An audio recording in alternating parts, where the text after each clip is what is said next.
I am Dr. Scott McGill, founder and executive director of Veterans in Defense of Liberty, an organization of veterans who understand honor, duty, country, not only as terms which have powerful meaning to us, for we all share a strong sense of duty, honor, and an abiding love for our country, but more than mere words, they are truly acta non verba. They are action, not words. Today, there are between 25 and 28 million veterans in the United States, sons and daughters of this great country that at one time swore to defend and protect our Constitution against all enemies, foreign and domestic. This was an oath upon which there was not and there is not any time limit, an oath from which we were not released when we took off our uniforms. We may not still wear the uniform, but the oath still stands. When no one else is willing or capable of defending our liberties, our oath still stands. Inherent in this oath is an understanding of Daniel Webster's comment, as true today as it was when he spoke it. Hold on, my friends, to the Constitution, and to the republic for which it stands. Miracles do not cluster, and what has happened once in 6,000 years may not happen again. Hold on to the Constitution, for if the American Constitution should fail, there will be anarchy throughout the world. I dare say when most of us raised our hands and swore, or affirmed, we understood fully well who the foreign enemy was, but we understood little of the domestic enemy. We are learning, and they are real. Veterans in Defense of Liberty pledges today, tomorrow, and well beyond our lifetime to stand between your liberties and tyranny. We will storm any hill where liberty is attacked. As Ronald Reagan stated, if we can't make them see the light, then we will make them feel the heat. To do less as veterans would be to allow the sacrifice of our fallen brethren to have been in vain. We will not allow our constitutional republic to slip through our fingers, condemning our posterity to never knowing what they've lost. A veteran, then, is one who at some time in their life signed a blank check to American constitutional liberties, a check which is only considered canceled upon our death. The amount of this check is up to and including life, limb, or our personal liberty. Not unlike our founding fathers, who pledged to each other their lives, their fortune, and their sacred honor. And in fact, many sacrificed all but their sacred honor. Our brethren have sacrificed not only the life they lived and any fortune they may have had, they sacrificed as well the life and the fortunes they could have had they not signed that check. As exemplified by the signers of the Constitution, we likewise shall not sacrifice our sacred honor by violating our sacred oath. In actuality, 56% of the signers of the Constitution were veterans. Between 1787 and 1815, some 400 vets served in executive, legislative, and judicial branches of our newly formed government. They truly formed a human bridge between the promise of independence and the realization of the world's first truly representative government. We have a noble heritage, as well as an awesome responsibility, for as they formed the bridge, we must serve as an unrelenting, strong foundation of our republic. For as Calvin Coolidge said, if we are to maintain the great heritage which has been bequeathed to us, we must be like-minded as the fathers who created it. The majority of the American veterans are indeed like-minded warriors, and we shall maintain that great heritage. Veterans in Defense of Liberty, VIDOL, if you would, VIDOL, took birth from a Marine saying to me, if America will be saved, Marines will save it. From that grew the realization that for the first time in history, if our constitutional republic will be saved, veterans will save it. For the first time in history, there is an organizational recognition of our noble heritage. For the first time in history, there is a vehicle for that shared brotherhood Oh, there are many beneficial veterans organizations giving testimony to the basic truth that most of us miss, that camaraderie, that brotherhood. But not just that camaraderie, but that brotherhood with a shared common focus, a shared mission, a shared common objective to achieve. It is that action of a shared focus, the shared objective, which bonds the brotherhood, sisterhood, with a strength that only a veteran can understand. It is, for the first time in history, the organizational recognition that we still have work to do, for our Constitution needs us. It is recognition that our unalienable rights are endowed by our Creator and protected by our Constitution. We are the sworn defenders of our Constitution and are charged with the responsibility of protecting it. And veterans understand more than most that there are no rights without responsibility. As such, we come together as veterans in defense of liberty in one accord, as one body, as one voice, and with one purpose, bearing the authority entrusted to us by our founding fathers, and recognizing that liberty is endowed by our Creator and protected by our Constitution.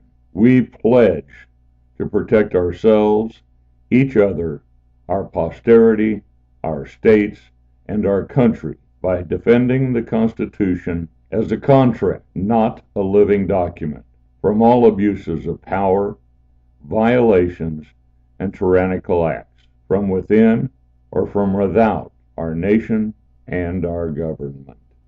Veterans in Defense of Liberty exists both as a non-profit 501c4 and a non-profit 527, allowing us organizationally to participate in education and issues, but also to support and groom those candidates who understand American constitutional values.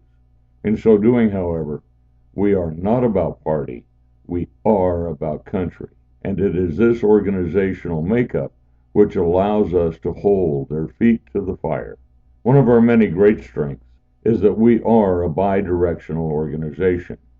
Like other great organizations, we are a grassroots organization, but differing from any other, we are so within a military structure that our supporters understand and respect.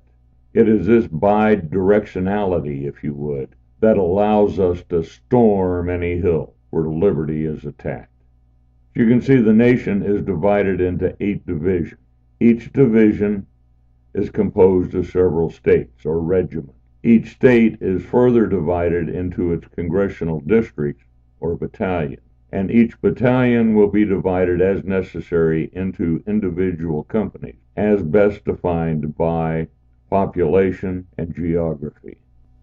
By way of a very cursory view of organizational activities, each congressional district will hold a monthly meeting working with the local, state, and federal representatives, developing those relationships as well as educating the local public. There will be annual state meetings as well as annual division meetings. The divisional meetings will be 3 days in length, 1 day to include education on the Constitution. For example, the Making of America seminars, which are incredible. There will be a 1-day member meeting with keynote speakers and 1-day public rallies. Other public rallies will be scheduled as appropriate. There will be a national annual meeting every year.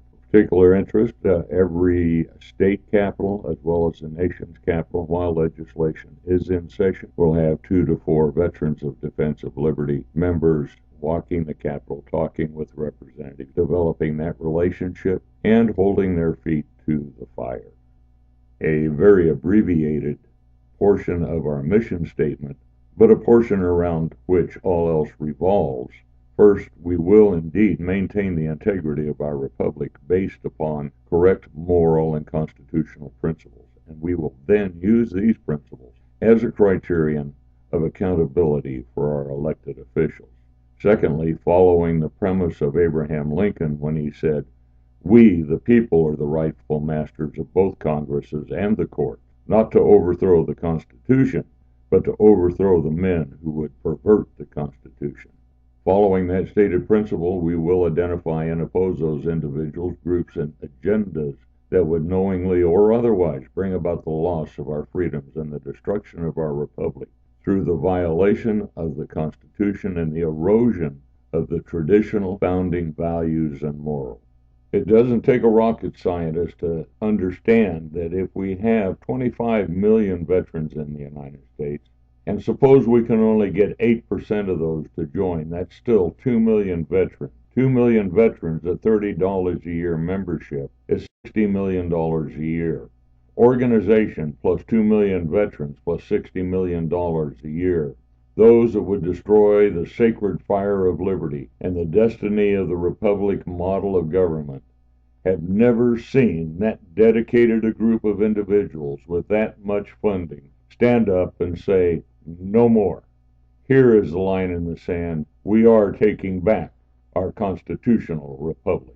Veterans in Defense of Liberty has already in our young life been honored with many great comments. For example, from Ilario Pantano, North Carolina candidate for Congress, in an age when the majority of substandard incumbents can win the endorsement of National Veterans PAC, despite their betrayal of constitutional principles and military missions, it is groups like VIDOL that stands head and shoulders above the rest.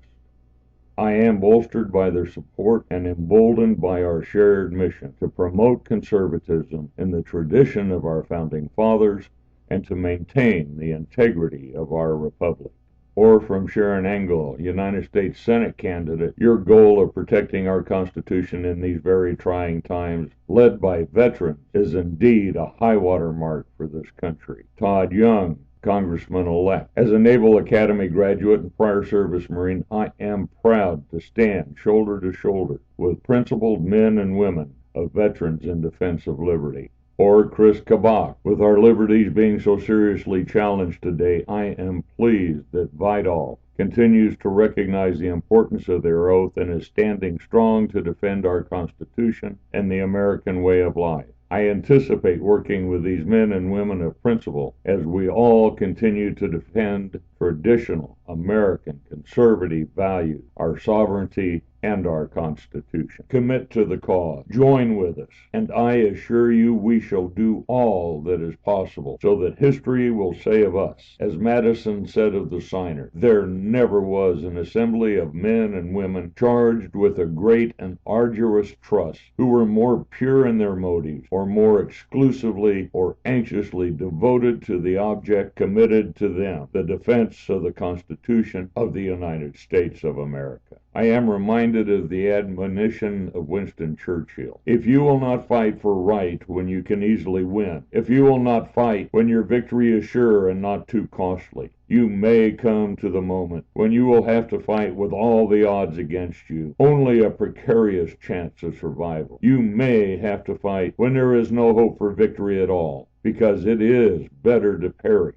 than to live a slave. And my friend, there remains no price too great to pay for liberty. Commit to the cause. Join us. Veterans, join the Brotherhood, join the Alumni Association with a true focus. We do still have a job to do. Our Constitution needs it. I am reminded of a dear friend, Don, who was in the 326th Marine. He said, this will be our legacy. This indeed can be our legacy if we all commit to the cause. If you are a non-veteran, open your heart, open your checkbook, be a part of the legacy. We are establishing multi-level donors for which you will receive certificates and glass obelisks, challenge coins, and plaques. But you know, we all have our own personal I Love Me walls with plaques and certificates. What is important is to carry that plaque in your heart. Be a part of the legacy so your children and grandchildren and great-great-great-grandchildren can look back and say, my great-great-great-grandparent was a part of the establishment of this organization, which continues to secure our liberty. There remains no price too great to pay for liberty. The strength of the Constitution does indeed lie in the will of the people to defend it. Will this nation fall? Will our Constitution fail? Not on my watch, and I hope not on our watch.